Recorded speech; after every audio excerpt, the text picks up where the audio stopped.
Praise God. Palakpakan po natin si Jesus. Ayan. Praise God. Bago ko makalimutan, ang oras po ng ating worship night sa August 24 ay 4:30 p.m. Yan. 4:30 po ng hapon ang simula po noon. Kaya wag po nating imimiss yun. Napakaganda po na yun. May minsan laang tayo mag-worship night. Kaya wag niyo po yung palalampasin. At saka yun po ay long weekend. Wala akong pasok ng Biyernes. Tapos parang Lunes wala rin pasok, kinalunisan. Yata, hindi ako sure. Basta, kung may pasok, wag na kayong pumasok. Para. Okay. Sino pong excited? By the way, kamusta po kayo? Pabuti ng pabuti? Payos ng payos? Papogi ng papogi? Payaman ng payaman?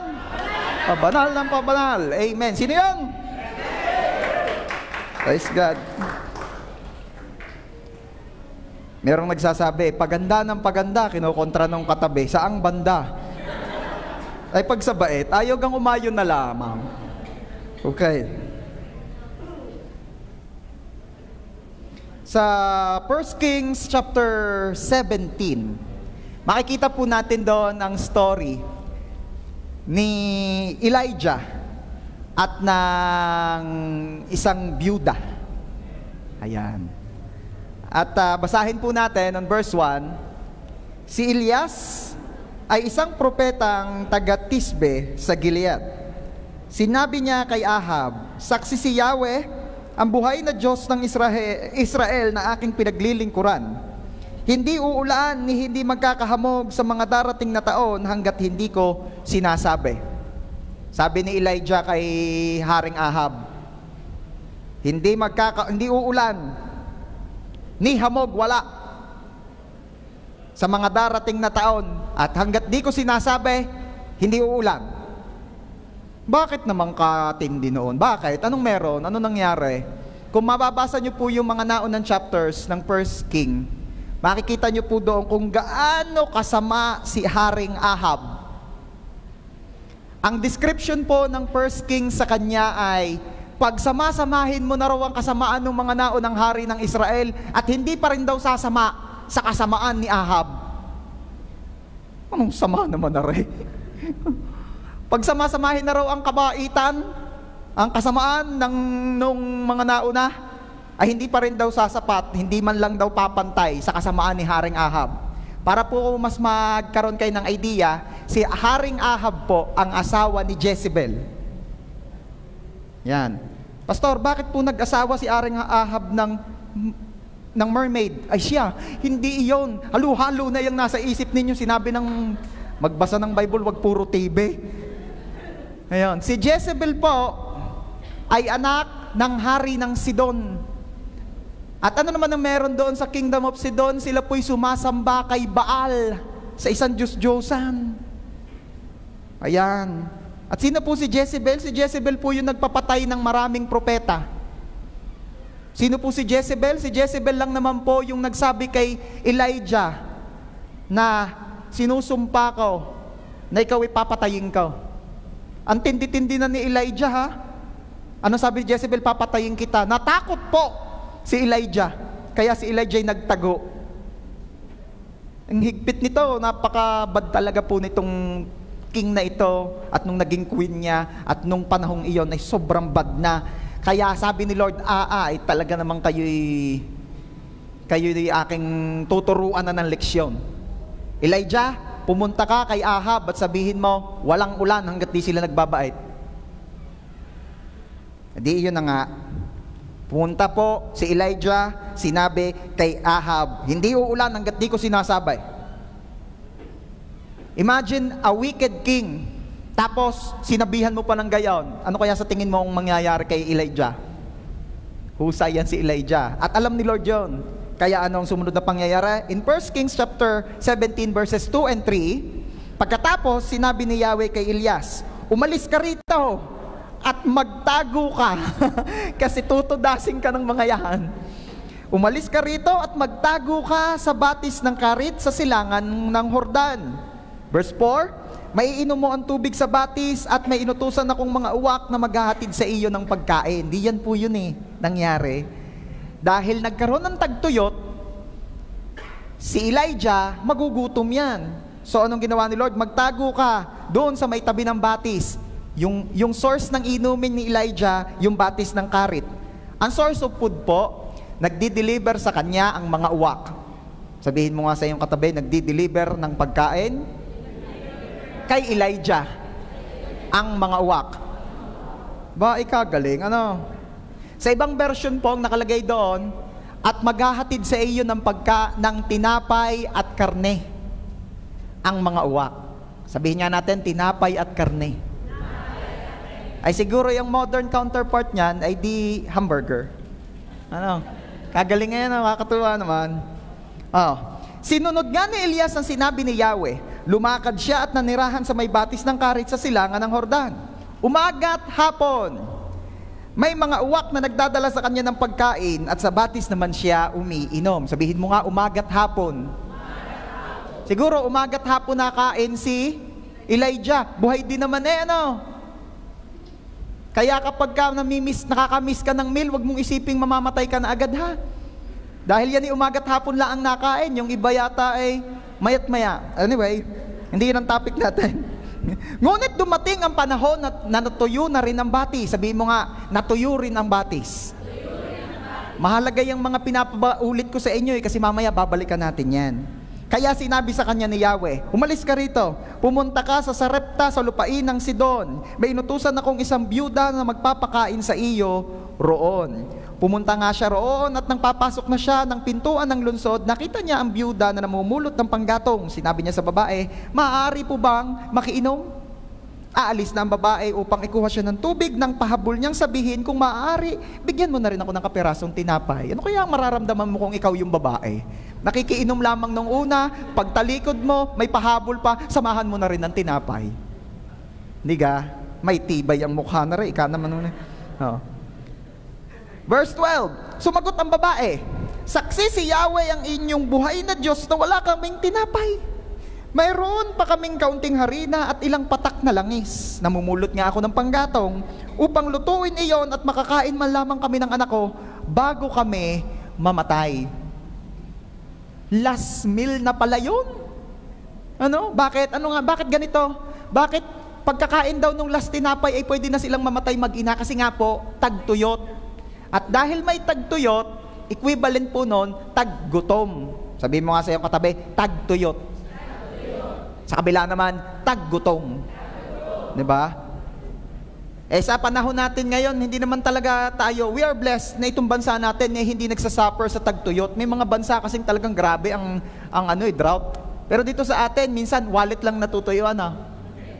Sabihin mo nga sa iyong katabi, minsan wallet ang natutuyo.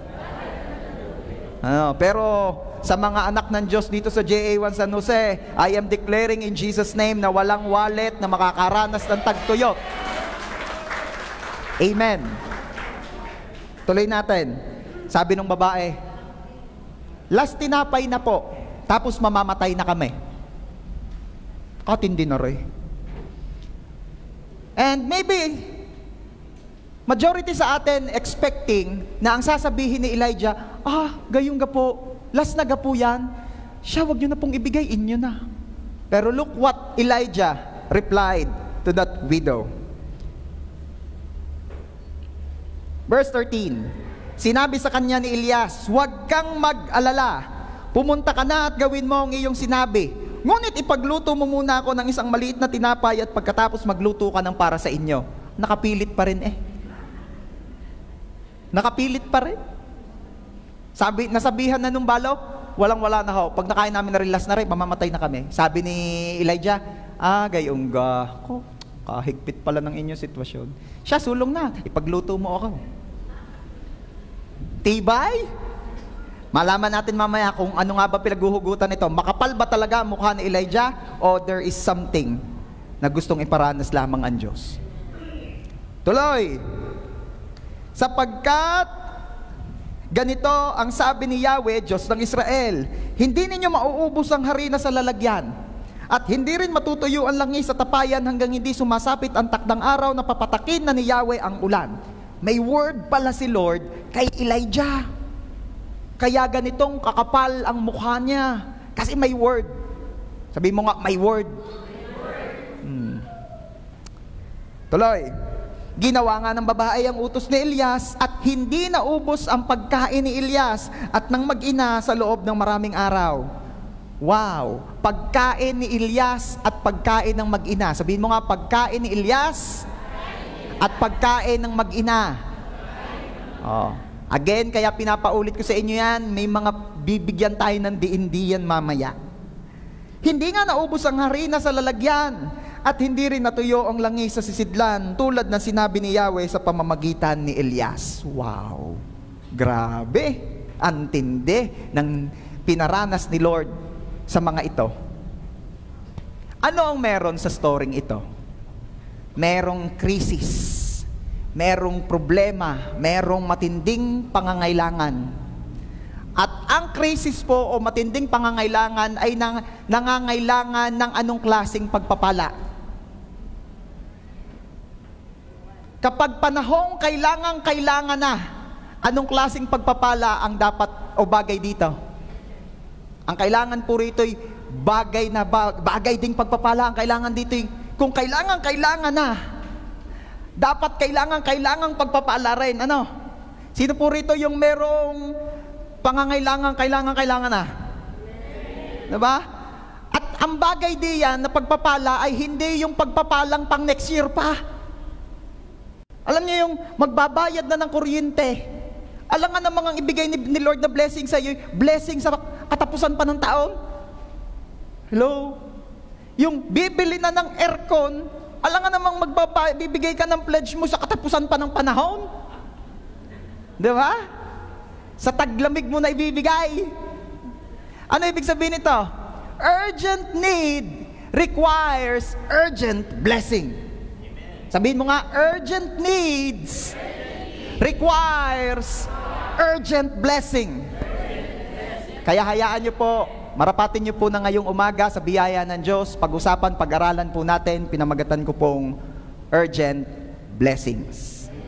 Sino po rito ang gusto kailangan na ng urgent blessings? Palakpakan mo ng the best si Jesus. Let's pray. Lord, maraming salamat po sa umagang ito. We praise and glorify your name. We honor you, we adore you. Ikaw ang Diyos na nagpapala. You are the generous giver. You are Jehovah Jireh, the God who provides at patuloy na nagpo-provide sa iyong mga anak. We worship you. We praise you because of who you are and because of what you've done. Today, Lord, we come into your presence in the name of your Lord, of your Son, our Lord Jesus Christ. We ask forgiveness sa aming mga kakulangan, sa aming mga kalabisan, sa lahat po naming nagawang kasalanan. Forgive us, O Lord. Cleanse us with your most precious blood. And thank you, Lord, for the grace of forgiveness. We receive it in Jesus' name. Thank you, Lord Jesus, for you are our righteousness sa harapan ng Diyos Ama. Lord, turuan niyo po kami. Holy Spirit, be with us. Paranas niyo po sa amin ang urgent blessing. Thank you, Lord. Thank you, Lord, for we believe. Tinuturuan mo kami kasi gusto mo kaming mapagpala. Biyayaan niyo po kami ng puso at isip na handang tumanggap ng iyong mga salita. Biyayaan niyo po kami ng puso at isip na hindi lang tumatanggap ng salita mo, kundi isinasagawa ito. Salamat, Lord. Remind us na hindi lang po kami dapat ma-inform today, kundi kami ma-transform ng iyong word. Be with us. Dwell upon our needs. We need you, Lord. And bless your servant as I share your word. Bless the ears and the hearts ng mga makikinig. We are declaring your complete victory alone and the defeat of the enemy in Jesus' name. Lahat ng pakana, plano at gawa ng kaaway upang nakawin ang salitang mahahasik ngayon sa mga puso ng bawat isa ay winawalang bisa na namin in Jesus' name. And we are declaring your victory alone. Lord, ikaw lang ang mapapurihan, ikaw lang ang mahayag, at ikaw ang patuloy na mapasalamatan sa kasaganahan po ng iyong mga anak. To you alone all the glory. Ito po ang aming prayer in Jesus' name. And everybody shout and say, Amen. Everybody say, may tagtuyot. Alam niyo po ang modern counterpart niyan. Sabi ko nga yung isa kanina, tagtuyot ng wallet. O maaaring ikaw ay nasa sales at ang nararanasan mo naman ay tagtuyot sa benta. Diba? Yung talaga namang walang kabinta-binta. Ang tagal na. Kailan yung huli mong benta? Mag-iisang buwan na. Diba? Syempre, commission basis lang. Doon ka sa commission, Yung ang pinagpe-pray mo, commission. Ang dumadating sa'yo, konsumisyon. O kaya naman, ikaw ay empleyado. At tapos, kaya nga lang, hindi ko naman nilalagi at hindi ko naman minemenos, pero halimbawa, ikaw ay empleyado, gobyerno. Nako, ang sweldo ay next month pa. Diba? May mga ganun akong naririnig na kwento lalo yung mga teacher, tagal ng sweldo. O kaya naman, sumweldo ka nga, pero dumaan lang. Alam niyo yun? Yung nakikiusap ka na, nagmamakaawa ka na sa sweldo mo, sabi mo, sweldo, magtagal ka naman. At ang sagot ng sweldo mo, hindi talaga ako pwedeng magtagal Hindi ako pwedeng magtagal, talaga saglit lang ako, dadaan lang ako. Alam mo yon? And you are praying, Lord, I need you. I need your blessing to flow like a river. Okay? Pero paano magpo-flow like a river, ni patak ngay wala? Are you there? Sino rito yung nakapagpaagos na ng tulo? Tulong, kaunti.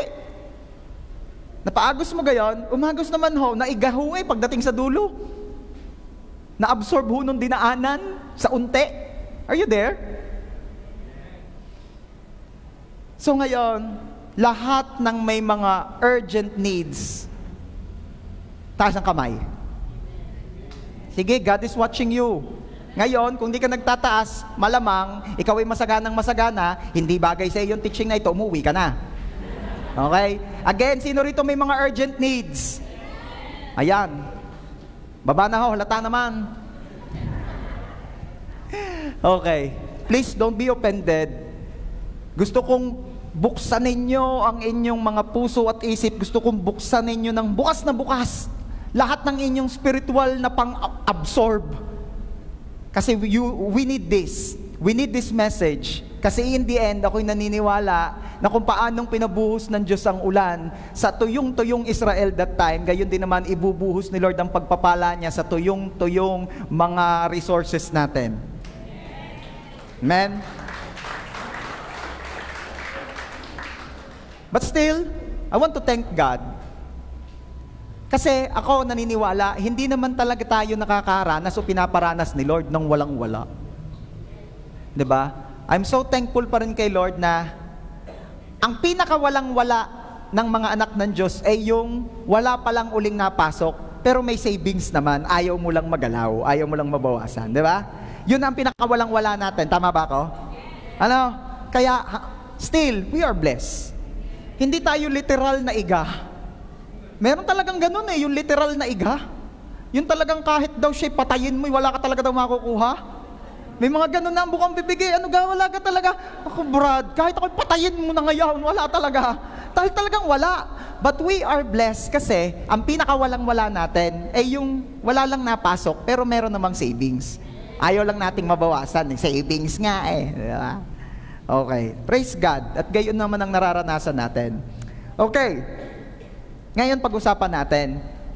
Sabi nga po ninyo, Pastor, urgent needs requires urgent blessings. Yung urgent need, naghahangad ng urgent blessing. Kailangan urgent blessing. Paano mo ngayon ito mararanasan? Sino rito ang gustong makaranas ng urgent blessings? Pag-usapan natin. Number 1. Unang-una, kailangan i-expect mo ang urgent blessing from God. Honestly, pag-usapan natin ito ng tapatan Pag mabilisan at pag kailangan, kanino ka nag-e-expect? Wag ako. Totoo, kanino ka nag-e-expect pag kailangan, pag mabilisan? Karamihan ay doon sa Bombay. Na, sa 5-6. Di ba? Pag kailangan na ano pa? Sa tiyo o tiyang nasa abroad. Di ba? Yung mga anak, kadalasan sa mami, sa daddy. Ano? O kaya naman, pag may work na o may kaya na ang mga nakakatandang kapatid, di sa ate, sa kuya. Aminin na natin, pero ito ang number 1 nating problema, kaya ito ginawa ko ring number 1. Whenever there is an urgent need, si Lord, na supposed to be dapat pinag-e-expecta natin ng provision, ang ginagawa nating last resort. Yung pag nalapitan na ang lahat, saka lalapit kay Lord. Bakit kaya hindi natin baguhin? Ba't kaya hindi natin si Lord agad? Alam niyo po ang problema sa pag-e-expect sa ibang tao o sa ibang bagay? Anything or anyone na pag-e-expectan mo bukod kay Lord, lahat sila limited. Sabihin mo nga sa iyong katabi, limited lahat bukod kay Lord. Mag-expect ka sa tatay mo, limited yan. Nagbukas po yung Dunkin Donut down sa amin. Talagang malapit ho, talagang lalakarin mo lang ang Dunkin Donut na. At ang akin ho mga anak ay mahilig sa Dunkin Donut. Kahit anong donut, kahit donut sa palengke, katalo, basta donut. At tuwi na lamang po ako naghahatid at nagsusundo sa kanila at napadaan doon sa Dunkin Donut na yon, laging gusto ibibili. Di syempre, tayo nga nagtuturo at nilalakaran natin ng generosity, di binibilhan ko. Ang problema ho ito, di masama yung makabili, ano? Pero kung araw-araw naman, araw-araw naman, lalo na yung maliit, I want Dunkin Donut, I want to go to Dunkin Donut, you buy Dunkin Donut, please, please. Ay pag araw-araw naman, galing-galing na lahat, may mga holiday ngayon, ano, hindi mapapadaan down. Ano pa, examination week po nila this coming week. So ilang araw lang po ang pasok. Thank you, Lord. Ang Diyos talaga, ang Diyos na maparaan. Waymaker, miracle worker. Okay. Light in the darkness. Nagdidilim na ho pagkain ka naman. Araw-araw na lang. Okay.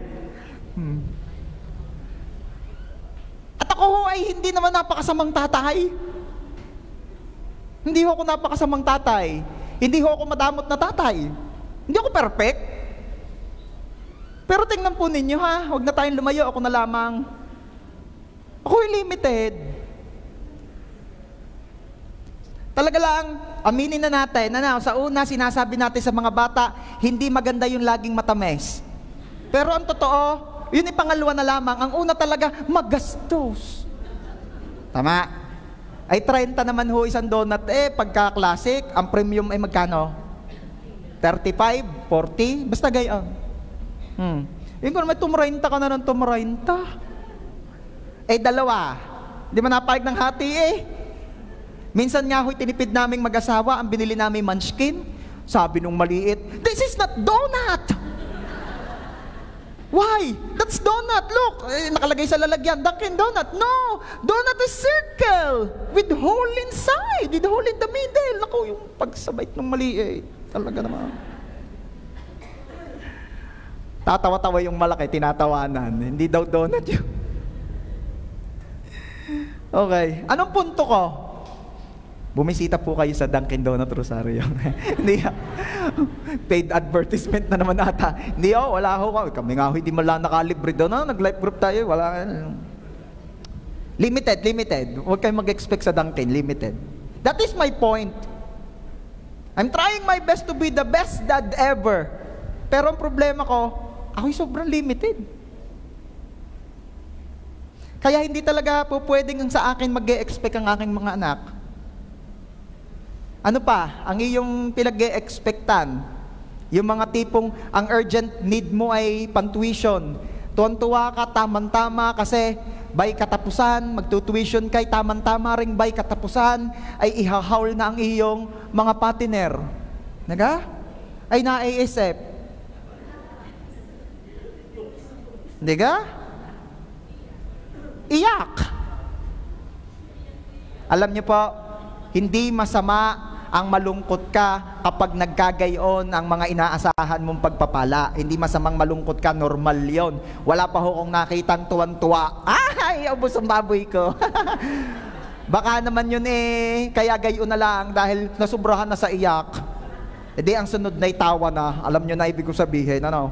Pero, hindi yun masama. Huwag kang mag-guilty. Huwag mong isipin na, ala, ako yata'y doon nag-e-expect. Oo, doon ka nag-e-expect.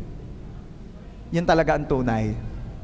Pero ngayon, hindi po aksidenteng naririnig mo ang message na ito kasi gustong ipakita ng Diyos sa iyo, anak, mabibigo ka diyan.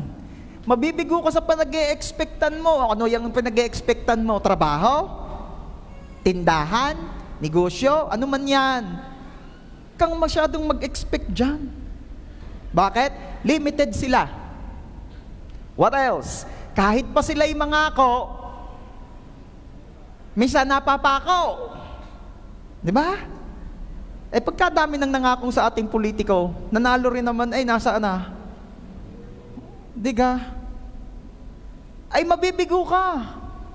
Pero ang mga pangako po ni Rev Eric de Vera, ay matutupad yun sa biyaya ng Diyos. Kaya sa darating po atin hong pagsasama-samahan, Eric de Vera para bukal. Pagsamasamahan na po natin. Hindi rin ito paid advertisement. Paid by friends. Okay. Maglalagay na rin laang tayo yung may takot na kay Lord. Hindi perfect. Hindi ko kine-claim ditong perfect. Pero at least may relationship kay Lord.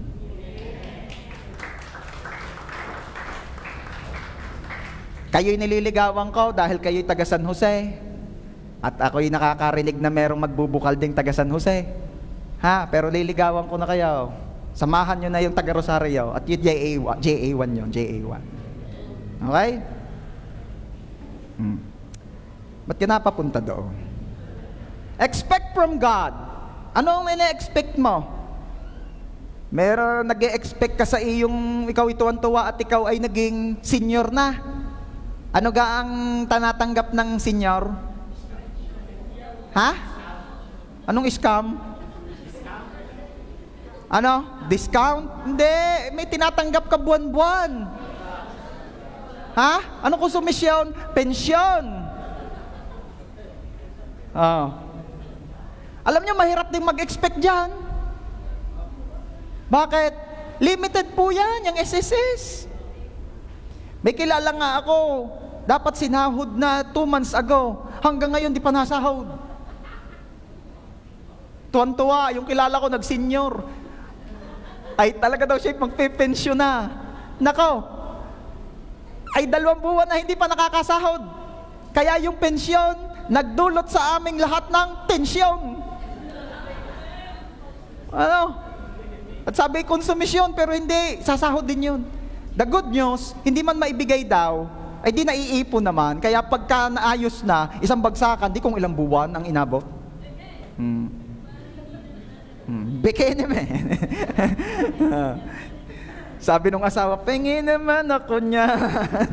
Okay. Pero mahirap mag-expect, siya sabi ko sa inyo. Ano pa? Pastor, ano po ibig sabihin nito? Ibig sabihin po ba hindi na ako aasa? Hindi na ako i-expect sa kanila? Mag-e-expect sa tao o sa ano? Parang halimbawa ay mga baboy na yan, ay di mabuhay ang mabubuhay at mamatay ang bahala kayo riyan. Ako'y sa Diyos nagtitiwala. Hindi naman gayo, huwag mong pababayaan magbababag-babag yun pag ano. Ito ang ibig ko sabihin. Do not expect from them the same way you are expecting from God. Dapat hindi pantay. Kung paano ka nag-e-expect sa Diyos, dapat mas maigi ang pag-e-expect mo sa Diyos kaysa sa pag-e-expect mo sa kanila. Ang problema kasi, hindi naman nga pantay, pero mas nag-e-expect pa tayo sa tao o sa mga bagay. Are you there? Huwag mo rin namang sasabihin, halimbawa, nangangako sa iyo ang iyong asawa, o kaya mapapangasawa, huwag kang mag-alala, hindi kita pababayaan. Shh. Diba? Ano ba mga pangako ng mga tao sa atin? Hindi kita pababayaan, sasamahan kita, saan man tayo dalahin ng buhay na ito. Ano? At ako ang gagawa ng paraan para maitaguyod ang pamilyang ito. Di ba?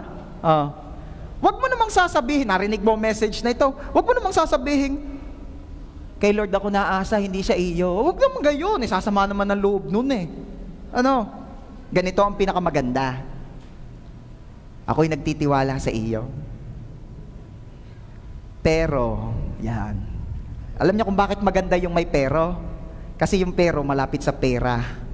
Ay, ano ba yan? Umasa na sa pera. Sabi nang wag nang aasa nga sa ano eh. Pero, ang aking expectation o pagtitiwalang pinakamatindi ay kay Lord. Ngayon, God willing, gamitin ka niya to bless me, to bless our family, so be it. Diba? Gayon. Bakit? Kasi yung mga pinag-e-expectan natin, nasa Diyos pa rin. Nasa Diyos pa rin kung sila ay magiging channel of blessing mo. Are you there? So, once again, tuloy natin ito ha. If you want to experience urgent blessing, expect it from God. Balikan natin yung story. 1 Kings chapter 17 verses 2 and 3. Pagkatapos, sinabi ni Yahweh kay Elias, umalis ka rito at magtago ka sa batis ng Karit sa silangan ng Hordan. Maiinom mo ang tubig sa batis at may inutusan akong mga uwak na maghahatid sa iyo ng pagkain. And on verse 6, nakita natin, umaga't hapon, may mga uwak na nagdadala sa kanya ng pagkain at sa batis naman siya umiinom. Bakit ko po sinasabing kay God tayo mag-expect? Pansinin ninyo, at alam kong ito'y sinadya ng Diyos. Sa dami-rami ng pwedeng utusang magdala ng pagkain, mga uwak pa. Tinabanggit ko ng minsan, pero gusto kong ulit-ulitin dahil ako'y amazed na amazed. Ano ba ang katangian ng uwak? Yan nung uwak ay matakaw. Ba't ko nasabing matakaw? Kita ko ho doon sa amin sa bukid ultimong patay na palakang tuyong napirat sa kalsada, pinaglalabanan niyan. Sino ho rito na yun sa sobrang hirap mo, nag-ulam ka na ng pirat na palaka sa kalsada? Wala, kahit pa anong takaw natin, hindi tayo mag-uulam ng gayon, tama ka? Hindi ka mag-uulam, sayayabang. Hindi talaga, yain ang magutom. Sukdo lang kanin na lang, at di may assign. Magkano daw ang budget daily ng Ewan ko paano magkakasya yun. Anyway, hindi ng ating topic. Napakasimor ho ng uwak. Napakatakaw ng uwak. Nakakita pa ako, sila nag-aaway. Sila-sila'y nag-aagawan. Yan, sabihin mo nga sa iyong katabi, sila nag-aagawan. Kaya yung mga nag-aagawang magkakapatid sa lupa riyan ha. Sabihin nyo, para kayong uwak. Kaya tuwing na tutukso ka ng makipag-agawan sa iyong mga kapatid ng kung ano man, alalahanin mo ang uwak. Napakadamot, hindi talaga mga yan. Pero look at what God did. Sa dami-rami ng utusan, pwede naman kalapati, diga? O kaya stork. Ano ho yung stork? Yun yung kalaban ng snow bear. Yung stork po, yung nagdadala ng baby, yung may nakalagay doon sa tela, tas bit-bit nung ibon, yung baby, dinideliver daw sa di ba ganun ang paniniwala ng kung saan ba gayon. Nung naglalaro po kasi ako ng Super Mario noon, gayon yung kay Yoshi, basta. Yon. Pwede namang ganun, o pwede namang langgam. Diga, langgam. Kita nyo ang langgam kung gaano kaarimuhunan. Hindi nyo pa kinakain, hinahakot na. Ang langgam po talaga ang mga original na nagsasharon kuneta. Di ba? At sa kasi kanila hindi balutin hakutin mo ako. Pag sa mabait. Okay. Pwede namang iba nga yun, pero bakit uwak? Kasi gusto ni Lord ipakita kay Elijah, huwag kang mag-e-expect sa uwak, nothing to expect from uwak, yan ay uwak. Diba? Yung halimbawa, merong mga, ba't ka napaka-sungit niyang anak mong yan? Ay baka si ining yan. Diba? Gayon kami sa bahay, halimbawa may nagsisigaw. Alam mo na kung sino nagsisigaw, si Eliseo. At pag sinabi, ba't gayang yung anak mong yan, lagi ng ingay na ingay. Baka si Elise yan. Ayan, ganun kami sa bahay. Baka si ate yan, pag yung arte, yung ganun. Ngayon, si Lord, sinasabi kay Elijah, baka uwak yan. Huwag kang mag-e-expect dyan. Kasi pag nag-expect ka dyan, mabibigo ka. Okay? What else? Verse 7. Basa. 1, 2, 3, basa. Ngunit dumating ang panahon na natuyo na rin ng batis. Dumadating talaga ang panahon na yung mga inaasahan mo'y natutuyo. Talagang dumadaan sa panahon na ang benta ay natutuyo. Talagang dumadaan ang panahon na yung mga ina-expectan mo'y natutuyo.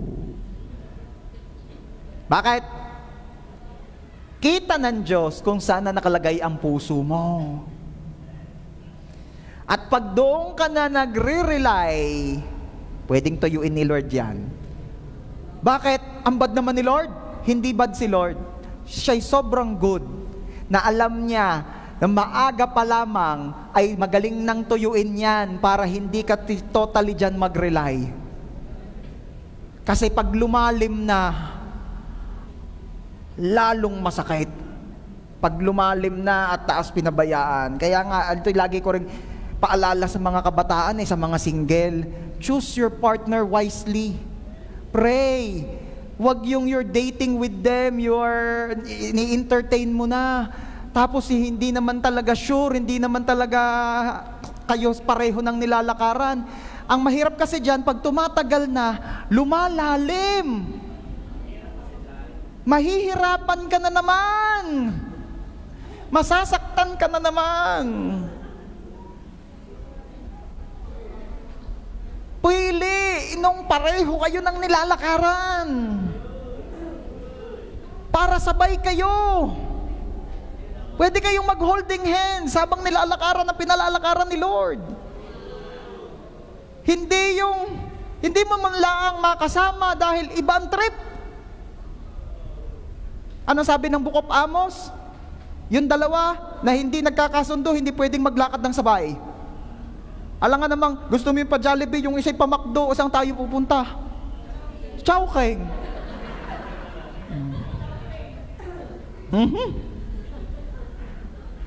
Kaya choose wisely, pray, wag magmadali.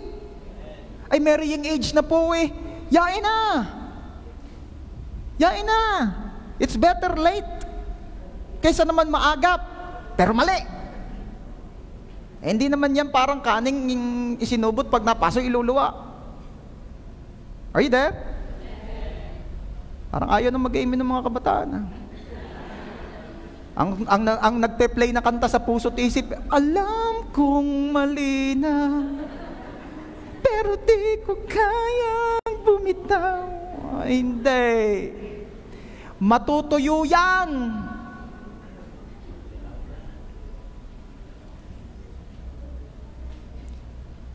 Kaya kung ikaw naman ay merong partner na pareho kayo ng nilalakaran at pareho kayo ng gustong mangyari sa buhay na yun yung gusto ni Lord sa buhay ninyo, you are blessed. At ipagpasalamat mo kay Lord na you have a partner like that. Kita ko si Pasnix pumapalakpak na kasi yun ay nagte-thank you in advance.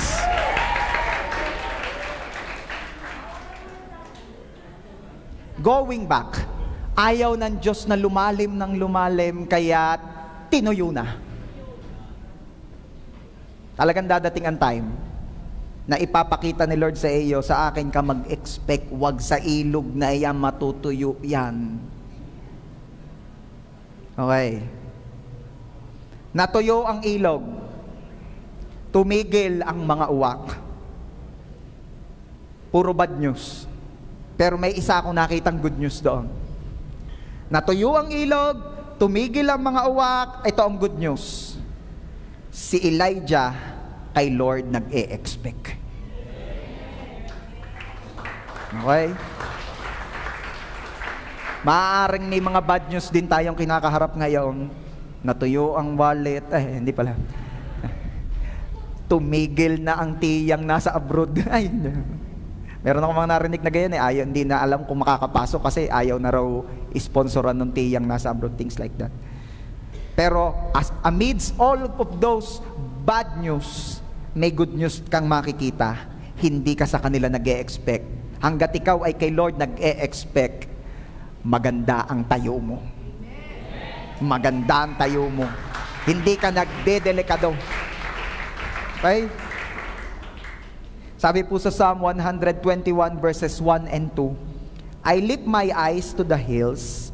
From where does my help come? My help comes from the Lord who made heaven and earth. Alam niyo kung anong maganda sa psalmist na ito? Aminado siya, tinitingnan niya kung saan siya nag-e-expect. At talagang nung una, ano ang sabi? I lift my eyes to the hills. Doon siya nakatingin sa mga hills, sa mga burol. Ano ba ang nire-represent nito? Ano ba ang pwede nating makuhang aral dito? Maaaring ang ine-expecta ng tao ay yung mga matataas, yung mga may kaya, yung mga may kakayanan, yung mga nasa posisyon, yung mga tinitingala. It could be mayamang ka mag-anak, mayamang ka pamilya. It could be yung business mong established na, tinitingala na. It could be yung mga nasa posisyon. Ano man iyan. Yan ang binabanggit diyan. I lift my eyes unto the hills. At ano sabi? From where does my help come? And then thank you kay Lord dahil na-realize ng psalmist, my help comes from the Lord who made heaven and earth. Okay? I pray. Sige, palakpakan mo si Jesus. But this is my prayer. This is my prayer. If you really want to experience urgent blessing, expect from God. Do not expect sa pambenta. Do not expect sa commission. Do not expect from sweldo. Yung iba kasi, ay, sasahod na. O kaya, nakatapos na nakasahod na. Ano? Oh. Pero ang tanong, yung sumahod, meron ba talagang sinahod? Oh, di ba? Oh. The next question is, yung sinahod, meron naman nga sinahod, ang tanong, nasaan na? May sasabihin ako sa inyo patungkol sa sahod. Mas maganda na ikaw na ang nagdidikta kung saan pupunta ang sahod mo, kesa naman yung hindi mo na malaman kung saan napunta. Ulitin ko mas magandang ikaw ang nagdidikta kung saan pupunta ang sahod mo, kesa yun namang hindi mo na malaman kung saan napunta. Diba?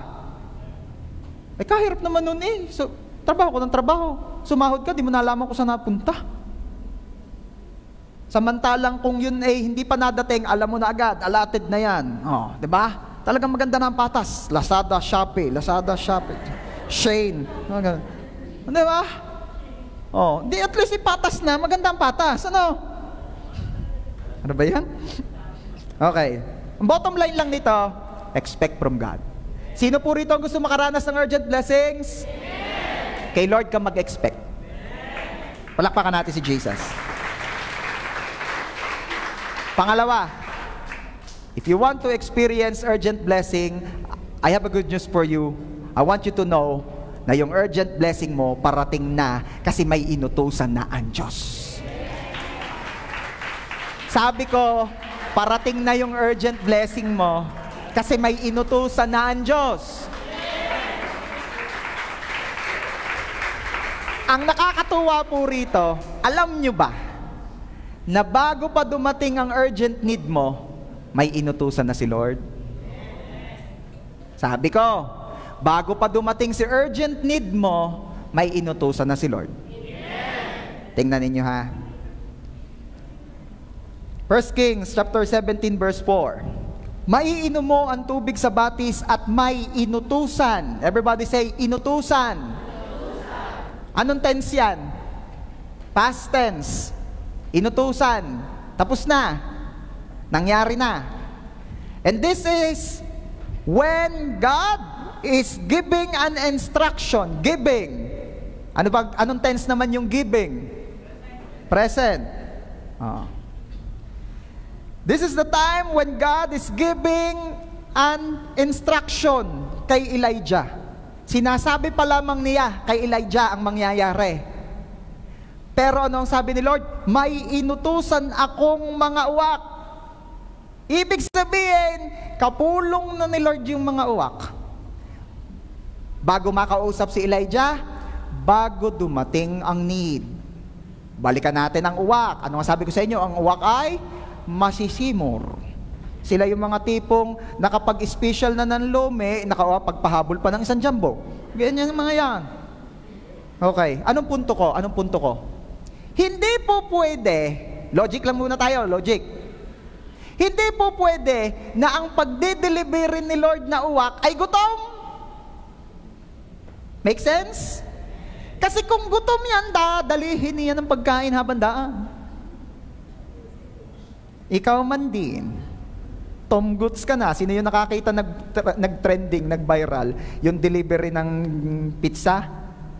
Yung kinakain yung pizza, tas iniuusod laang para eksaktong bilog pa rin, ay nakuhanan ng isang netizen. Nagayon pala ang trabaho. Kinakainan yung pizza, tas iniuusod lang. Ay di bilog pa rin. Alam niyo ang uwak, kung hindi yan bubusugin muna, iniisip ko na, dadalihin yan ang padi-deliver kay Elijah. Are you there? Kaya kailangan talaga advance kausap. May mga taong ganon, ano? May kilala kayong ganon? Yung talagang advance, dapat kausapin mo na in advance kasi mahirap ka pulaw. Advance talaga, kinausap na ni Lord yung uwak. Bakit? Hindi magdi-deliver ng ayos yun.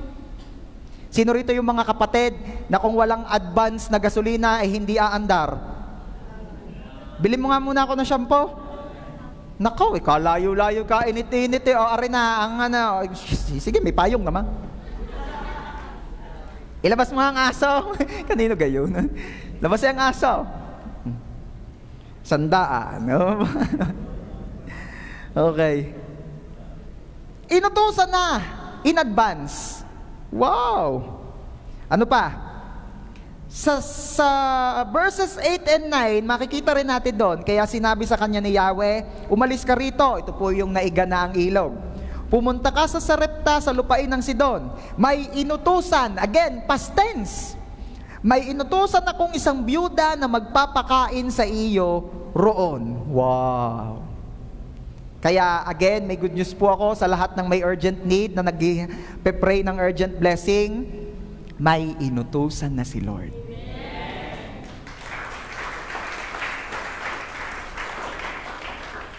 At malinaw ang instruction ni Lord.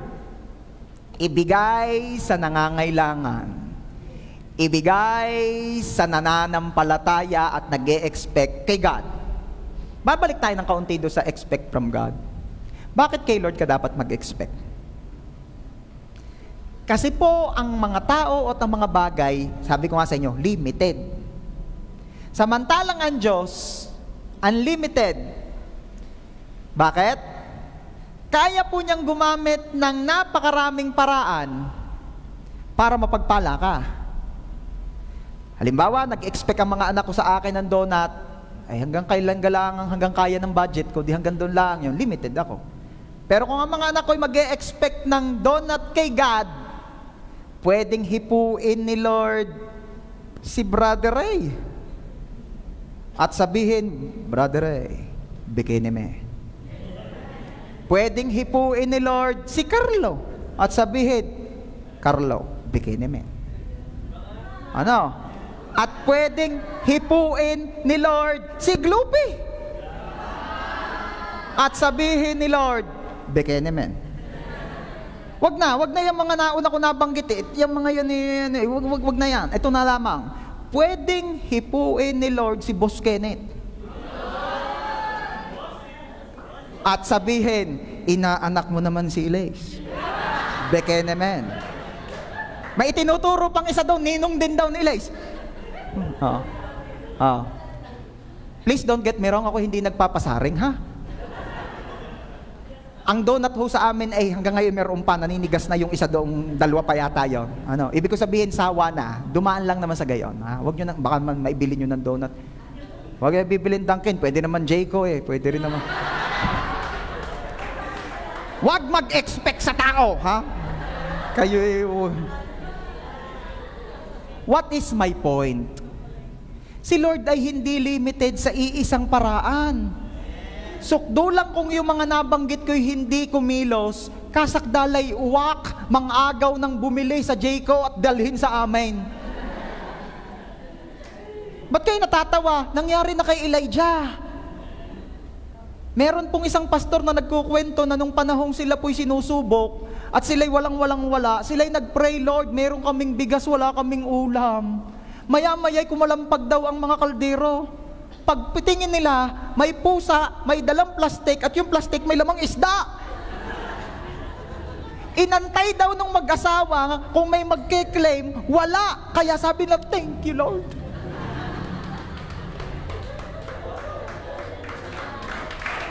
Ay, grabe yan. Gusto nyo malaman ko sino yan? Doc Jing Abat. Baka akala nyo gawa-gawa ko lang. Doc Jing. Happy birthday po, Ninang Wesa. Happy birthday po, Bishop Art. Diba? Marami may birthdays ngayon. Katindi, ang pusa, paborito niya isda. Ay, dineliver pa doon sa mag-asawa. Anong punto ko?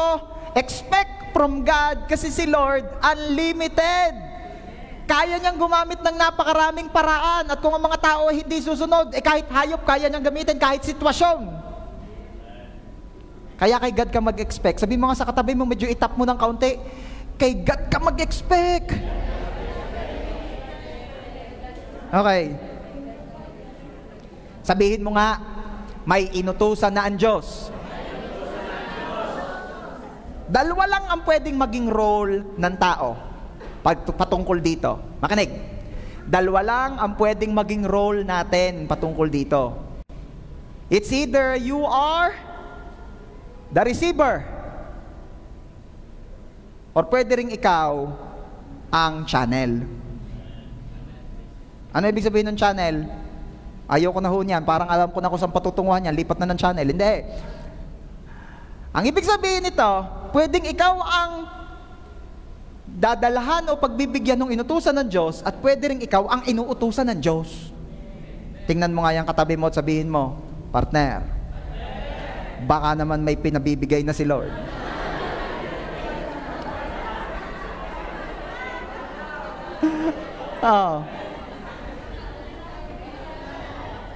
Sabihin mo sa iyong katabi, yung uwak, hindi kinain, yung ipinabigay kay Elijah. Kaya, ina-advise na kita kapatid, huwag ka nang mag-struggle. Huwag mong paglabanan ang kalooban ng Diyos. Meron akong sasabihin sa inyo, ito hindi biro ha, seryoso na ito. Pero please, inyong tandaan, laging pagpabigay kay Lord yan galing. Yung urge to give, si Lord yan. Huwag niyong iisipin ito'y, ako'y nililinlang ng kaaway. Bakit ka nililinlang ng kaaway, kapatid? Sabi kasi, may nagsasabi, bumubulong sa akin, bigyan ko daw itong aking katabi ng blessing. Mukhang nililinlang ako ng kaaway. Kailan pa nagsabi ang kaaway na maging pagpapala ka? Ang sabi ng Bible, the enemy came to kill, steal, and destroy. Ang kaaway ay naparito upang magnakaw, pumatay at manira. Walang sinabi rong ang kaaway ay naparito rin upang i-encourage kang maging giver. Kaya kapag yan ipabigay, wag agad. Yung iba'y talagang shield. Parang, hindi, ito'y wag ayoko ma-deceive. This is a deception from the enemy. Pag kami nangungusap na sa iyo, give, be generous. Wag naman, go away, Satan. Wag ganyan. Si Lord yan. Bakit ko pa nasabing si Lord yan? Si Lord ang pinaka-generous ever. For God so loved the world that He gave His Son. And in the book of Romans, anong sabi roon? In verse 32, 8:32. Chapter 8, verse 32, anong sabi? Kung yung anak ay hindi pinagkait, ano pang hindi kayang ibigay sa iyo? Kaya kung pag-usapang generous, si Lord ang pinaka-generous sa lahat. Kaya naniniwala akong kapag pabigay ang urge, kapag may nangungusap sa iyo to give, to share your blessings, si Lord yung nangungusap na yun, kay Lord galing yun. Okay? Pastor, paano po yung, hindi ko naman kilala, nakita ko lamang nung ako'y papuntang bangko, tapos may humarap lang ho sa akin, tapos sabi, ibigay mo sa akin ang iyong pira, at tapos bibigyan, ay, budol yung budol. Ha? May sasabihin ako sa inyo. Alam nyo ba na ang mga tunay na anak ng Diyos, yung mga tunay na tumanggap kay Jesus as their Lord and Savior, yung mga talagang na born again, alam mo ba that no weapon formed against you will prosper? That if God is for you, who can be against you? Meron pong isang pastor na nagkukwento, alam na alam daw niya na nambubudol yung 2 o 3 lalaking iyon sa loob ng jeep. Kasi pumipitik-pitik daw na ganyan ng matatas, gumagano. Basta parang kita niya nag-uurasyon. Tapos yun daw mga kasama niya sa jeep, parang mga natitigil at natutulala na. Tinatalaba na. Palibasa yung si pastor born again talaga. Siya'y aware. Hindi siya tinatalaba nung orasyon ng mga magbubudol. At tapos kinontra daw niya, sabi daw niya, in Jesus name. Babaan daw yung mga babaan daw yung mga mambubudol sana, tapos ikang-ikang na nung bumaba. May tama, may talab sa kanila. In Jesus name lang daw sinabi. Pastor, sino na naman yun? Baka kayo gayon. Hindi, si Rev Jamil naman ang kainta. Nagkukwento. Anong punto ko? No weapon formed against you will prosper. If you truly accepted Jesus as your Lord and Savior, kung talagang ikaw ay na-born again by heart, by experience, believe me, wala kang dapat ikatakot sa budol. Okay? But be vigilant. Okay? Ang paalala rin naman ng Bible sa atin, be as gentle as a dove, but be wise as a serpent. Okay? Okay. Tuloy. 2 lamang ang pwede mong maging role. Pwedeng ikaw ang tatanggap o ikaw ang inuutusan ni Lord na magbigay. Okay? Bakit ko ito sinasabi? Ang saya-saya natin nung narinig natin na may inutusan na ang Diyos. Talaga naman kayo palakpakan Ngayon, ang sinasabi ko yung possible na padalawang role o pwede mong maging role na ikaw naman yung inuutusan, ba't iba na yata yung aura ngayon? Sabi mo nga sa iyong katabi, may inutusan na si Lord. At ikaw yun.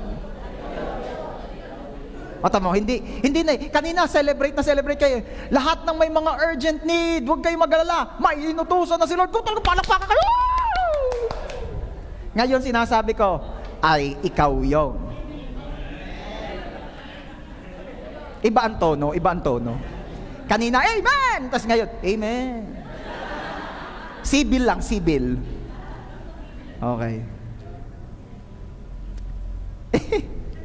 Natatawa sa inyo Okay.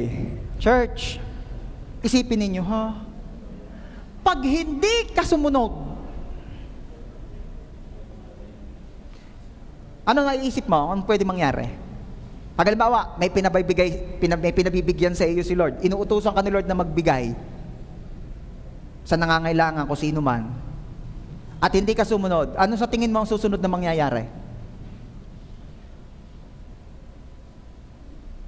Pastor, baka po hindi na mapagpala yung pinabibigyan. Who told you? Pag hindi sumunod ang inuutusan ni Lord, yung pinabibigyan mapapagpala pa rin dahil hindi mauubusan ng paraan ng Diyos. Sinong hindi mapapagpala? Yung hindi sumunod. And please, gusto kong maintindihan ninyo, church, pag may pinabibigyan o may pinabibigay sa iyo si Lord, kasi gusto kanyang bigyan. Huwag mong isipin na kapag may pinabibigyan ng Diyos sa iyo, gusto kanyang mabawasan. Hindi. Pag may pinabibigyan sa iyo si Lord, gusto kanyang madagdagan.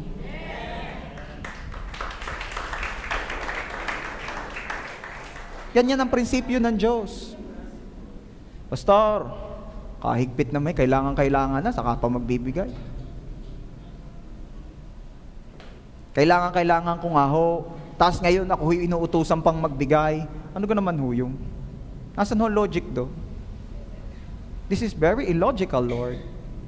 Arte. Pero ito nga ang punto eh. Di ka nag-pray ka, nangangailangan ka ngayon. Nag-pray ka, Lord, gusto ko po ng blessing. Urgent blessing.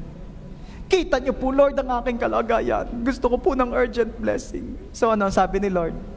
Kita ko ang kalagayan mo at kailangan mo ng urgent blessing, kaya magtanim ka.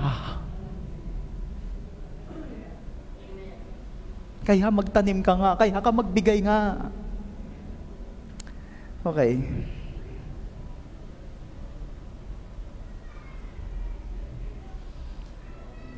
Proverbs chapter 3, verses 27 to 28. Tulungan niyo nga po kung magbasa. 1, 2, 3, basa.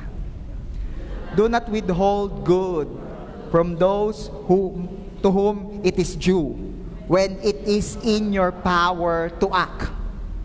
Do not say to your neighbor, come back tomorrow and I'll give it to you, when you already have it with you. Closing prayer na tayo. Ayan na. Yan na ha.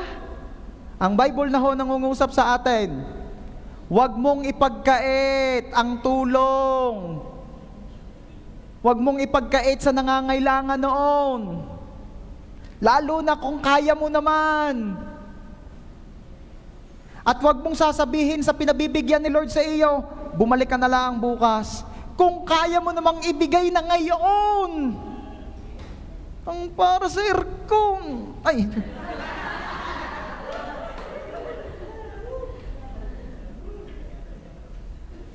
Tama, pag ipagpapa next week mo pa, ay di mabanas pa rin. Samantalang kung mai-settle natin ngayon, kung kaya mo naman na, o di pagbalik mo next Sunday, malamig na. Hindi ka. Sino rito gaya ko? Nakakapanawa rin naman nakikinig kay gaya ka ng gaya. Hindi naman sobrang banas, may mga portion lang. Saka meron talagang mga banasin. Pero, basta, mamaya mangungulikta na si Pasnix. Okay. Ay, ako'y nagbibiro lamang ha. Na seryoso din, na nagbibirong seryoso ha. Basta kung kaya nyo na, ibigay nyo na. Kung hindi pa talaga kaya, ay di, ano kang gagawin? Di humingi ka ng urgent blessing. Okay. Pero, in general, at katungkol sa pinag-uusapan natin, yan ha, ang bili ng Bible. Huwag mong ipagkait. Pinabibigay ni Lord sa iyo, ibigay mo na. Okay? Ala, ay kasama-sama naman ho ng ugali. Aba, huwag gayon. Papaano kung sabihin at i-apply din ni Lord sa iyo yung prinsipyo mong yan? Kung anong sukat na ginagamit mo sa kapwa mo, siya rin gamiting sukat sa iyo. Na kapag masama ang ugali, hindi mo nabibigyan. At tumahimik ang JA1 San Jose. Ala, hindi naman ho na-attend. Ay, papaano nga kung dahil sa iyong kabutihang loob, ay magdulot iyon sa kanya ng pagbabagong loob at siya'y lumapit kay Lord at magpatuloy. Are you there? Paano kung pinagdamutan natin ang pinagdamutan? Kaya, ala, hindi na ako babalik sa church na yun. Bakit? Kadadamot. Pero, again, be gentle as a dove and be wise as a serpent. Huwag ka rin namang magpapa-abuso. Pero wag mong hayaan na ang kabaitan in Jesus' name ng iba ay pumigil sa iyo para maging generous. Kailan nga daw tayo dapat generous? Kagaya ng pinag-usapan natin last Sunday, in all things and at all times. In all things and at all times. Hindi pwedeng minsan lang generous, mamaya hindi na. Ano pag sinabing in all things, hindi ka pwedeng generous lamang sa oras, hindi ka lang pwedeng generous lamang sa pakisama, dapat generous ka in all things. Kahit sa finances, generous ka. Kung kaya mo naman. Are you there? Okay. Pastor, ay lagi na lang po akong inuutusan ni Lord. Kailan ka ako makakaranas ng may uutusan naman si Lord para sa akin? Actually, may inuutusan si Lord para sa iyo. Baka napopokus ka lamang sa utos ni Lord sa iyo. Pero hindi po pwedeng, ang cycle yan. Hindi po pwedeng give and give lang. Yan give and take. May nagbibigay din sa iyo, baka hindi mo lang napapansin. Okay? Pero, if ever, parang ikaw ay na-overwhelm na kasi sunod-sunod ang utos ni Lord sa iyo, bigyan mo yan, bigyan mo rin yun, Lord, bigyan mo yun. Ano naman ang paalala ng Bible sa iyo? Galatians chapter 6 verse 9, let us not grow weary or become discouraged in doing good, for at the proper time we will reap if we do not give in. Aani ka pa rin. Huwag kang mag-alala. Huwag kang mag-alala. Kasi naniniwala rin ako at posibleng mangyari ito, na yung mga pinabigyan ni Lord sa iyo, ang siya namang utusan ni Lord para siya naman ang magbigay sa iyo. Yan ay babalik at babalik. Laging babalik. Eh kung sa 10, isa lang ang bumalik, at least may bumalik. What else? Pastor, sino po ang mga pinapabigyan ng Diyos? Ay, marami naman yan. Kung check mo ang Bible, yung mahihirap, sabi nga ang nagbibigay daw sa mahihirap ay nagpapautang sa Diyos. Yung mga balo, malapit talaga sa puso ni Lord yung mga balo. Marami pa. Pero para malaman mo at ma-sure mo, ito ang sinabi rin ng Bible. Galatians chapter 6 verse 10. Basahin natin. So then, while we as individual believers have the opportunity, let us do good to all people, not only being helpful, but also doing that which promotes their spiritual well-being, and especially, sabi mo nga, especially. Yan po sa Tagalog ay lalong-lalo na. Yan. Especially, be a blessing to those of the household of faith, born-again believers. Ano ibig sabihin? Laging malamang ang pabibigyan ng Diyos sa iyo ay kapwa mo Kristiyano. Kapwa mo born again. Ngayon naman, kung ikaw yung tipo na maraming pinabibigyan si Lord sa iyo, inuutusan ka na maging pagpapala sa marami, ako'y naniniwala na ang dapat mong i-prioritize ay yung mga to those who belong to the same faith. To those who belong in the household of faith. Yung mga kapatiran. Halimbawa, may 3 pinabibigyan si Lord sa iyo. Kapitbahay mong di pa nakakapag-church, yung life group mo, at yung taga Afghanistan. Alam nga namang unahin mo pa yung taga Afghanistan, tas Muslim pa. Siyempre, ang priority mo ay yung life group mo, kasama mo na sa church yun tas saka mo tulungan yung iba. Are you there? Saan ko kinuha yan? Yan ang linaw. Merong especially, lalong-lalo na to those of the household of faith. Bakit ganyan ang inyong version? May born-again believers po yan doon sa dulo. Okay lamang. Magmi-meeting ang technical mamaya, ha? Okay. So, anong point ko rito? May inutusan na ang Diyos. Kung inutusan ka ng Diyos, say yes to God. Sabihin mo nga sa katabi mo, pag inutusan ka ni Lord to give, say yes to God. Mapapagpala ka, kapatid. Believe me. You cannot outgive God. We cannot outgive God. Ang nagpaluwag sa mahihirap ay nagpautang sa Diyos. Last na po, and we will end up with this. At least walang part 2. If you want to experience urgent blessings, kailangan mong maunawaan that crisis seed activates urgent blessings. Everybody say, crisis seed activates urgent blessings. Ano po ibig sabihin ng crisis seed? Hayaan niyo po, sa mga susunod, pag-usapan natin yung iba't ibang klase ng binhi. Pero ito po ang isa, crisis seed. Everybody say, crisis seed. O, siguro naman meron na kayong idea kung anong klase ng binhi yan. Ito po ay yung kailangan na, pero itinanim mo pa. Sabihin mo nga sa katabi mo, kailangan na, pero itinanim mo pa.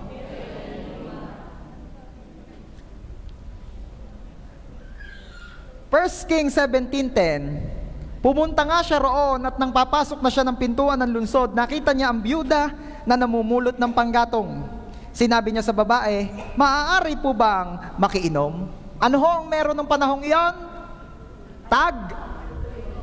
Anong tag-inom? Tagtuyot. Narinig niyo lang makikiinom Tagtuyot. At dahil tagtuyot, hindi lang po pagkain ang mahirap dyan, pati tubig. And look at what Elijah said to the woman, to the widow, pwede po bang makiinom? Kung ikaw kaya yung widow that time, magbibigay ka kaya ng tubig? Given na may crisis sa tubig? Everybody say, crisis seed.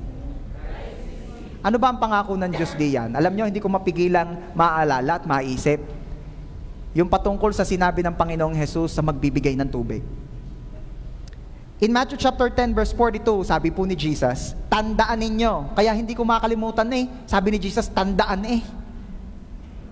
Tandaan ninyo, sino mang magbigay ng kahit isang basong malamig na tubig sa isa sa mga maliliit na ito dahil siya'y alagad ko. Ibig sabihin ng alagad sa English version kasi disciple, naglilingkod, lingkod ni Lord, ginagamit para mapagpala kayo, para mabless kayo, para matuto kayo ng word. Ay siya'y tiyak na tatanggap ng gantimpala. Ano sabi ni Jesus? Ang lahat daw ng magbigay kahit tubig sa mga lingkod niya ay may reward kay God. Tindi nito. Kaya ako'y naniniwala, yung naranasan ng widow, reward. May word Tuloy natin. 1 Kings 17:11.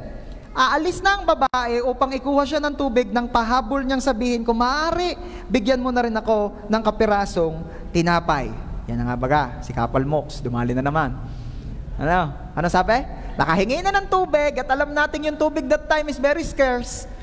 Kakaunti, kulang, gipit, pero bibigyan na rin naman ng tubig, nakahirit pa ng tinapay. Ba naman? Diba? Kung ikaw kaya yung balo, ano kayang sasabihin mo kay Elijah? Ba naman? Nakahirit ka na nga ng kailangan, humirit ka pa ng mas matindi pa. Siguro ang isip naman ni Elijah, alam nga naman panulak lang sa itutulak. Pero hindi, mahirap ito. Tingnan natin kung anong sabi ng babae. Sumagot ang babae, saksi si Yahweh. Katindi. Si Lord na agad ang ginamit Saksi si Yahweh ang iyong buhay na Diyos na wala na kaming tinapay, meron pa kaming kaunting harina at ilang patak na langis na mamulot nga ako ng panggatong upang lutuin na iyon at makakain man lamang kami ng anak ko bago kami mamatay. Alam mo kung anong ibig sabihin ng babae kay Elijah? Ito ang sinasabi ng balo kay Elijah Elijah, ay talagang dugo na ang hinihingi mo. Alam nyo kaya, narinig nyo na yan? Yung may nabili sa palengke, magkano nanay ang sitaw? 20 ang tali, 5 na lang. Narinig mo, ano sasabihin mo? Oo, sipsipin mo ng dugo ng nanay. Gayong-gayon na rin naman. Diba? Alam niyo kung ano sinasabi ng babae? Saksi si Lord. Ang kapal ng mukha mo. Saksi si Lord. Ang higpit ng hinihingi mo, walang-wala na. Alam niyo bang ang hinihingi mo ay last meal na namin, tapos mamamatay na kami? Pero may nakita ako rito. Merong isang bagay na kailangang matutunan natin patungkol sa mga linyahang ito ng balo. Church, alin ang mas gugustuhin mo? Kasi di ba ang sabi, pagkatapos daw nilang kainin yung last tinapay nila, ano daw mangyayari sa kanila mag-ina? Mamamatay na. Ngayon tatanungin ko kayo, kung kayo nasa kalagayan ng balo, alin ang mas gugustuhin mo? Mamatay ng mapagbigay o mamatay na madamot?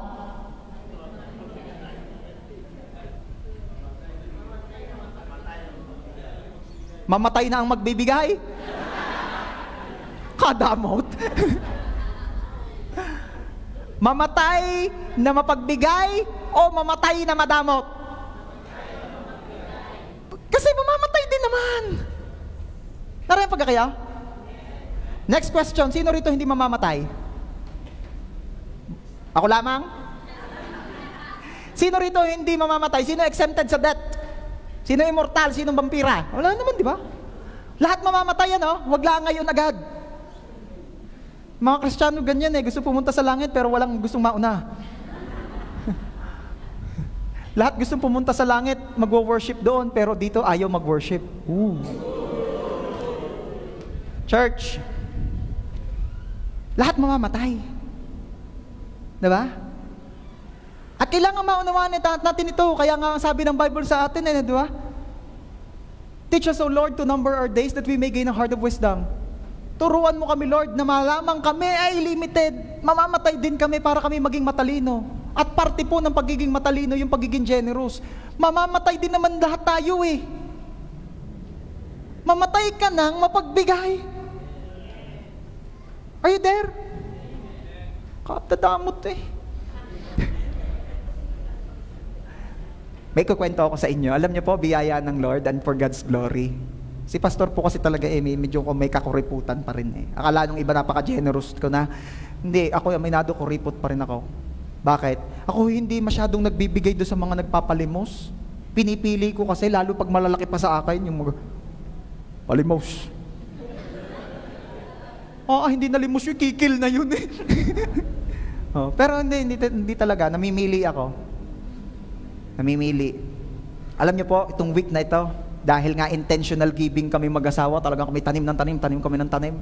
Naku, ito ang tuwa at ako'y naka-breakthrough. Kahit nung ako'y namalingki ng Friday, ang daming namamalimos pagpalingkihan eh, ano? Wala, pinibigyan ko lahat. Sabi doon sa parking 20. Binigyan ko. Parking fee pala. Hindi, bukod doon. For God's glory, biyaya ni Lord. Ako'y tuwan-tuwa. Dahil alam kong yung mga yun hindi makakaganti sa akin, kaya si Lord ang gaganti. Hindi ko sinasabi para ako'y palakpakan niyo, huwag kayo papalakpak. Sinasabi ko iyon to challenge all of you. Mamamatay tayong mapagbigay.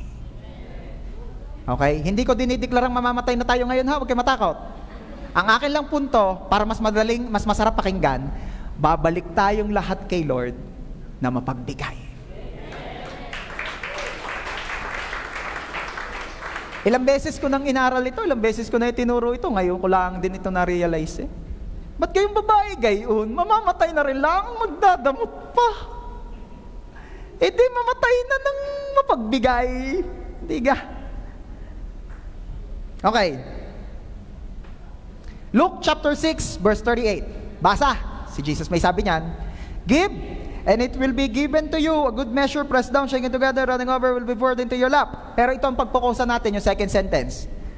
For with the measure you use, it will be measured to you. Kung ano ang sukat na iyong ginamit, ay siya ring sukat na gagamitin sa iyo. Church, sino rito ang gusto ng urgent blessing? Yung kailangan ay matanggap mo na. Isasabihin ako sa inyo.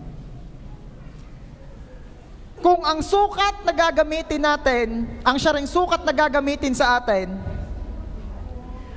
at gusto mong umani ka ng pagpapalang kailangan mo, magtanim ka rin.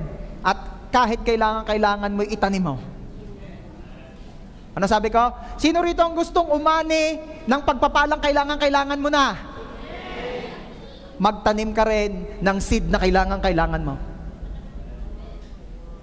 Ano ang kalagayan ng balo? Last meal, kailangan na, itinanim pa. Galatians 6:7, kung ano ang itinanim ng tao, iyon din ang kanyang aanihin. Sabihin nga nating lahat, kung ano ang itinanim ng tao, iyan din ang kanyang aanihin. Kaya kung gusto mong umani ng pagpapalang kailangan mo, magtanim ka ng seed na kailangan mo. Ano ang urgent need ng balo? Immediate supply, urgent supply of food, kasi last meal na. At yun ang tinanggap niya. Are you there? Yun ang inani niya. Bakit yun ang inani niya? Kasi ganun din ang itinanim niya. Ang tawag po doon, mga kapatid, crisis seed.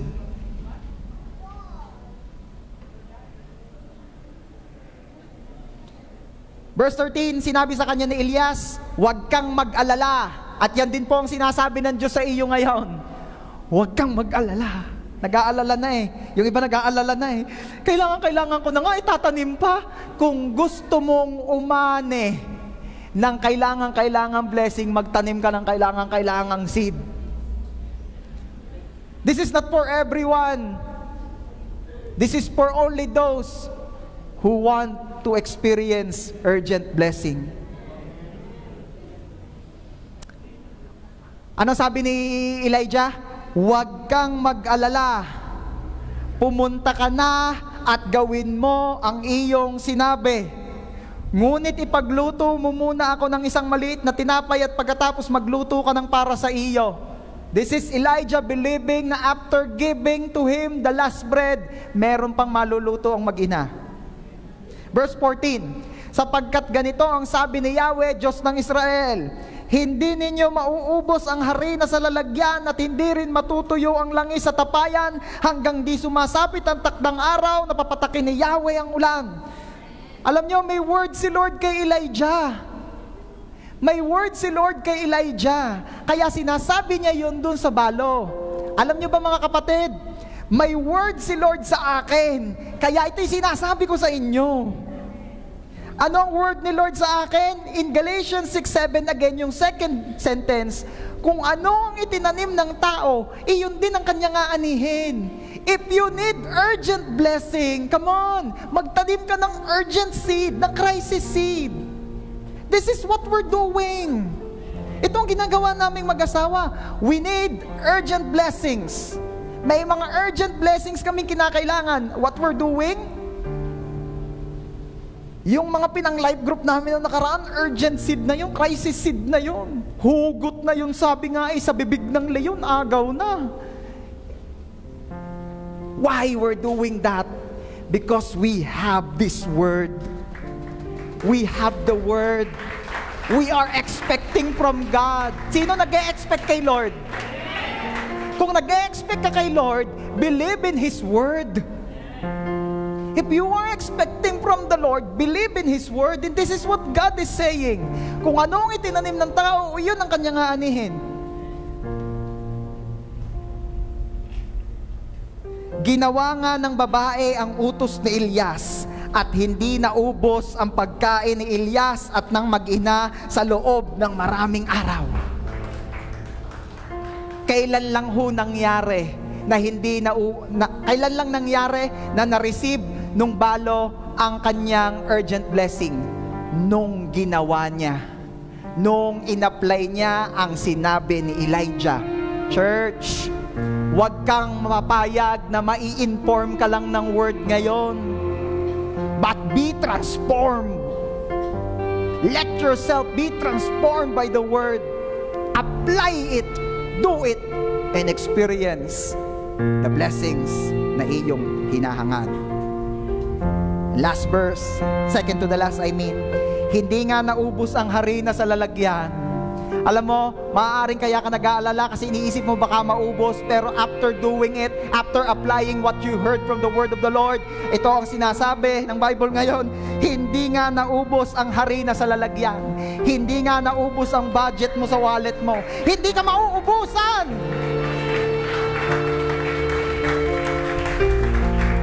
At hindi rin natuyo ang langis sa sisidlan at hindi rin matutuyo. Ano man yung kinakatakot at inaalala mong maubos o matuyo.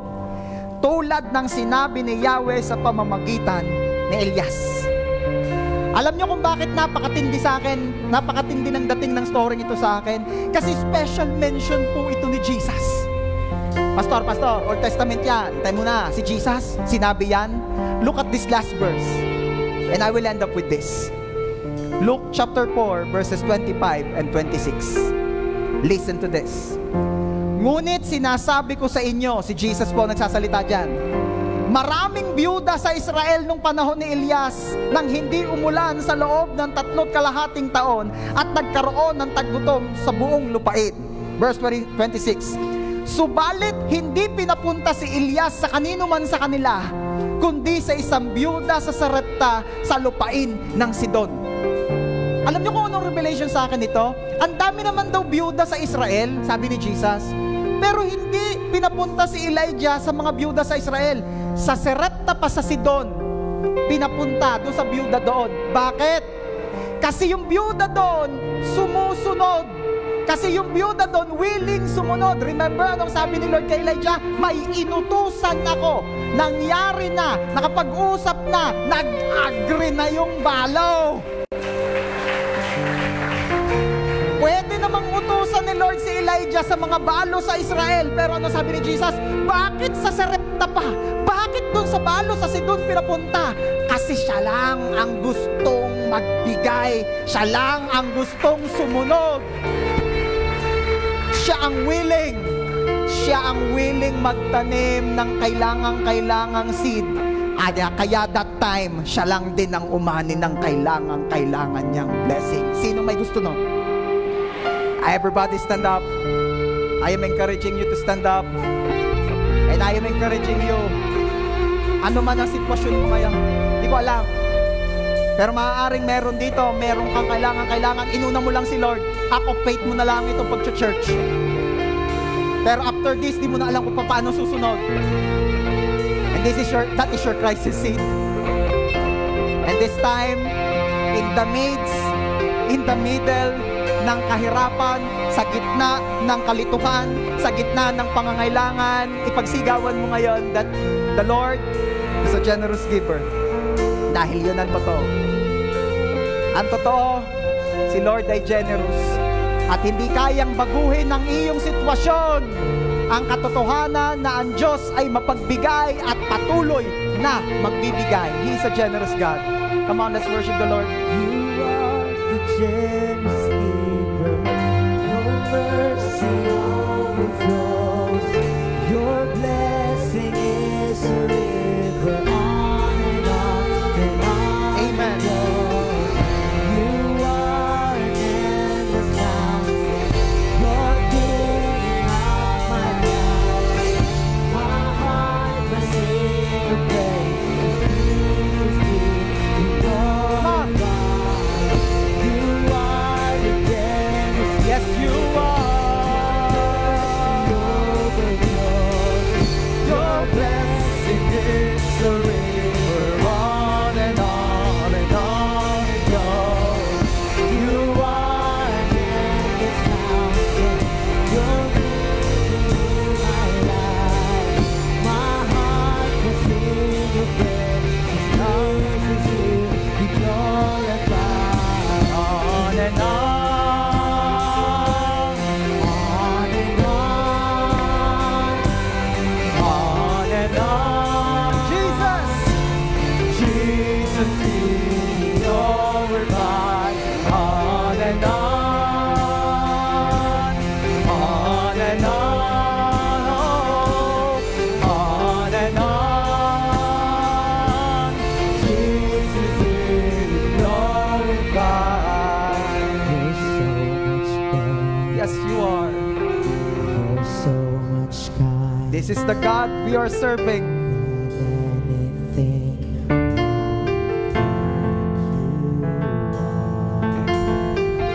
you're so much deeper. Your love is higher. Open our eyes to see you, God. You're so much better. Expect from God. Expect from God. Expect from God.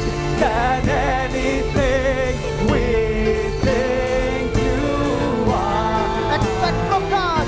Your love is deep. Your love is higher. Love is higher. Open our eyes to see you, God. Oh, you're so much better.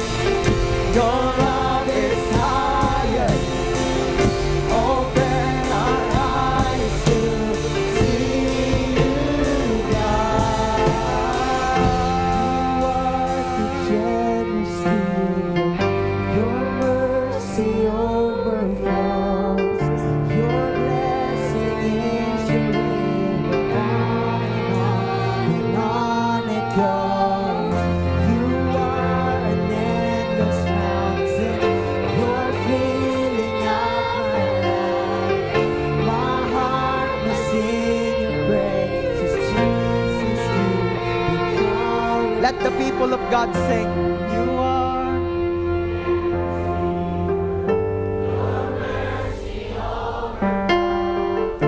Your blessing is On and on it goes. you are. Endless fountain, you're filling up my life.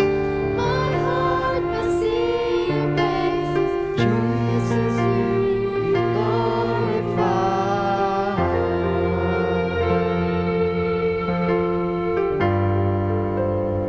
Lord, kita niyo po ang aming sitwasyon.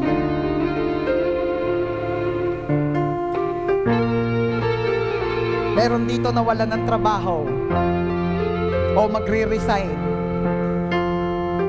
o ang tagal nang wala pang trabaho. They are in crisis, Lord. Meron dito yung inaasahan nila, nagka-problema pa, nasira, nawala. Meron dito yung piggery, tinamaan ng ASF. Poultry nagka-problema, business na nagka-problema, mga units na tenga, mga sweldong hanggang ngayon di pa binibigay, pending blessings, ang laki na ng need, ang taas-taas na ng pangangailangan, ang tindi na. Lord, kita niyo po ang sitwasyon ng inyong mga anak. We are in need. We are in need. This is a dry season. But you said in your word, na ang August ay buwan ng umaagos na pagpapala. And Lord, we believe in you. We are expecting from you. Alam namin, Lord, may inutusan na kayo. At alam namin, Lord, na as we give our crisis seed, you will let us receive our urgent blessing. We believe in you. We believe in you. You are a generous giver. We believe in you. Your love is deeper. We believe in you. You love us. You care for us. You will provide. You will provide. Thank you, Lord. Salamat in advance.